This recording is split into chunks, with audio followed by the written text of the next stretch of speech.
CTD ने पेशावर के नवाही इलाके शमश्तू अरमड़ में दहशतगर्दों का हमला नाकाम बना दिया। ऑपरेशन में फितनतुल ख्वारिज के खुदकुश हमलावर को सहूलतकार समेत हलाक कर दिया। सीटीडी के मुताबिक फितनतुल ख्वारिज की इतला पर इंटेलिजेंस की बुनियाद पर कार्रवाई की गई। खुदकुश हमलावर का ताल्लुक कलअदम तंजीम से था, जो पुलिस को मुतअद्दिद मुकदमात में मतलूब था। हलाक दहशतगर्दों के कब्जे से खुदकुश जैकेट्स और असलहा भी बरामद किया गया।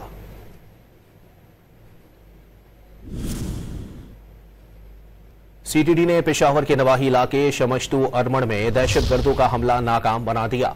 ऑपरेशन में फितनतुल ख्वारिज के खुदकुश हमलावर को सहूलतकार समेत हलाक कर दिया। सीटीडी के मुताबिक फितनतुल ख्वारिज की इतला पर इंटेलिजेंस की बुनियाद पर कार्रवाई की गई। खुदकुश हमलावर का ताल्लुक कलअदम तंजीम से था, जो पुलिस को मुतअद्दिद मुकदमात में मतलूब था। हलाक दहशतगर्दों के कब्जे से खुदकुश जैकेट्स और असलहा भी बरामद किया गया।